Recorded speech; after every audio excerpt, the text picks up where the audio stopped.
Tinanghal ni Janine Gutierrez ang Asia's rising star sa paparating na Lavender Fields. Kung bago ka lang sa channel na ito, huwag kalimutang mag-like, share, comment, and subscribe. At huwag kalimutang pindutin ang notification bell icon para maging updated ka sa bawat upload nating video. Opisyal nang inihayag ni Janine Gutierrez bilang si Iris Boinavides sa inaabangang teleseryeng Lavender Fields sa pinakabagong teaser mula sa ABS-CBN Studios at Dreamscape Entertainment. Kinilala siya bilang Asia's rising star. The announcement read, Janine Gutierrez is Iris Boinavides.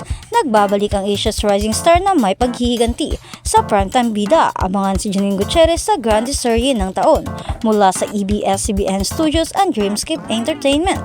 Malapit na #Lavender Fields. Ito ay kasunod ng anunsyo noong Marso na si Gutierrez ay gagawa ng isa pang proyekto sa Dreamscape Entertainment. Ang kanyang talento at karisma ay nagsisiguro sa kanya ng isang lugar sa mga pinakamahusay na aktor sa Asia. Nagpahayag ng pananabik ang mga netizens sa pagtatambal ni Janine kay Jody Santa Maria.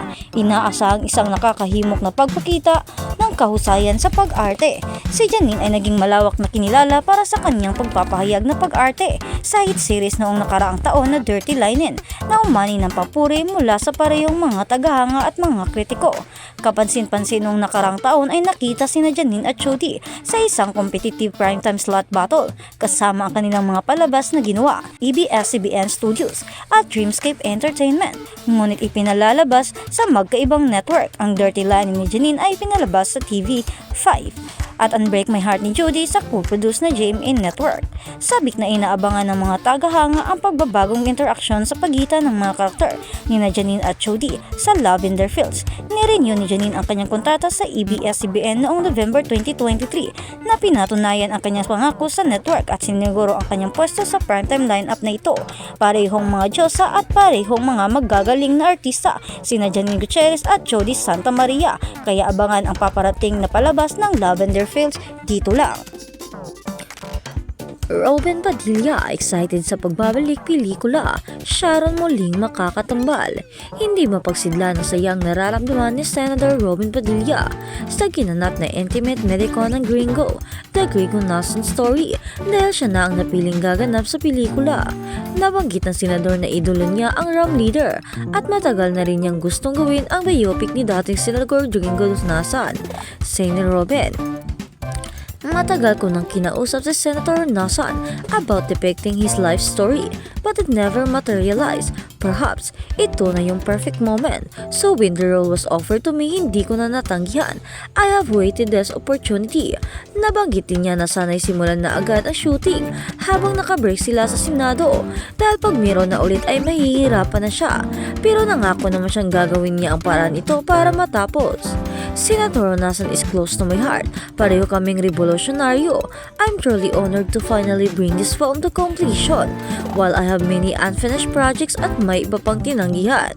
Say pa ni Robin, ang megastar na si Sharon Cuneta ang napupuso ang gumanap bilang may bahay ni Binoy sa Gringo, The Gringo Nelson Story, bilang kilalang family man si Ginoong Hunasan.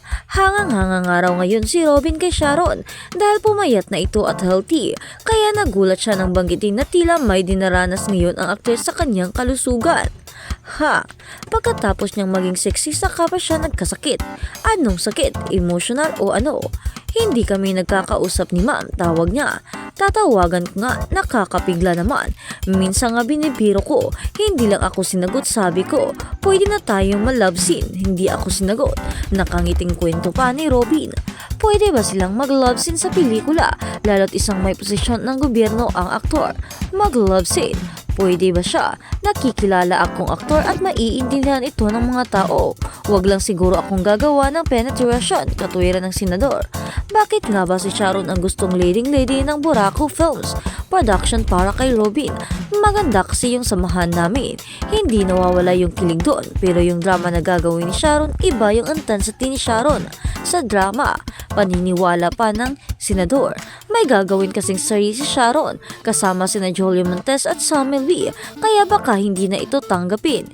Isiguro naman kung tatanggapin niya to, mga 2 o 3 lang araw lang naman, hindi naman ganoon katagal kasi mas umiikot yung kwento. Nandoon ang pamilya dahil pag revolusyonaryo, laging nandoon ang pamilya, pero mas umiikot ang kwento sa pagiging rebel soldier ko.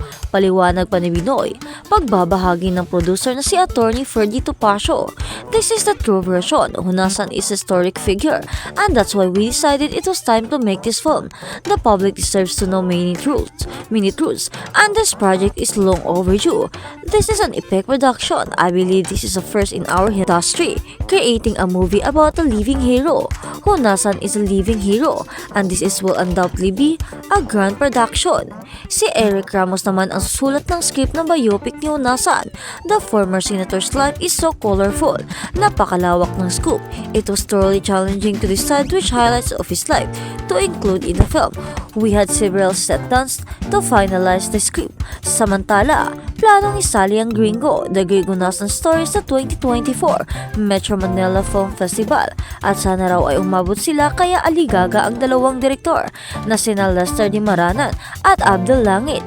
Pero naman ni Attorney Ferdy Topacio ay hindi niya minamadali ang 2 direktor niya, pero kapag hindi ito kumita ay huling project na nila ito sa Buraco Films Productions. At sa kabilang banda naman, Kim Molina bid magsampal kay Charo Santos Concho.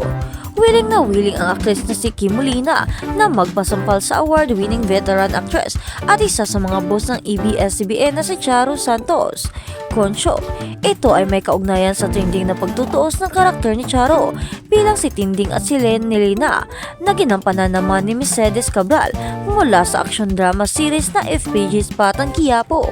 Intense na intense ang eksena ng 2 kung saan galit na sumugod si Tinding ang natutulog sa kanyang kama na si Lena at pinagsasampal si nabunutan at kinalagad ito at umabot pa sa tutukan ng baril at balisong. Sa kabila ng mainit na eksena ay binahagi naman ni Charo ang kanilang larawan ni Mercedes na magkayakap sa kanyang Instagram account. Ang sabunutan ni Tinding at Lena na nauwi sa tawanan at yakapan sa Batang Quiapo, say pa ni Charo.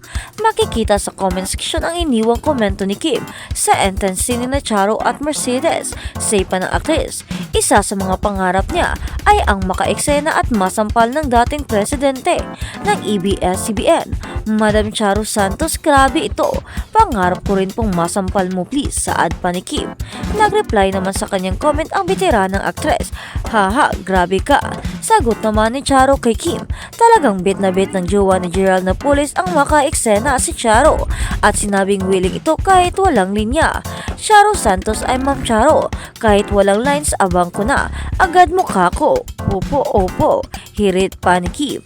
Samantala, thankful naman si Mercedes na makakasama sa intense scene ang isa sa mga big boss ng ABS-CBN. I love you Ma'am Charo Santos. It's always an honor to be in a scene with you, say pa ni Mercedes sa naturang post ni Charo. Tugon naman ni Charo, Mercedes Cabral, oh, you are such a trooper. You are amazing. At sa kabilang balita naman, bardagulan ni Charo at Mercedes sa Batang Quiapo, pack na pack intense. Panibagong all-time high record ang naitala ng FPG's Batang Quiapo matapos umabot sa higit kalahating milyon o 502,556 views sa kapamilya online live na komprontasyon ni Tinding at Lena sa episode noong Miyerkules.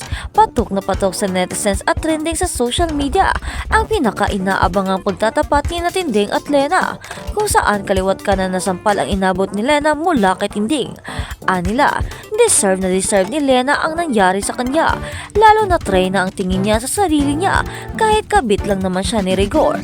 Sa social media, kalat na ang iba't ibang videos at post ng mga nakakaaliw na reaksyon ng netizens sa pasabog na eksena. Especially grabe, one of the most intense confrontation ever. Miss Charo, you are timeless and such an inspiring actor that everyone could look up to. Kudos to Lena, napakagaling din. Komento ng netizens na si Justin Moreno 9146 sa YouTube.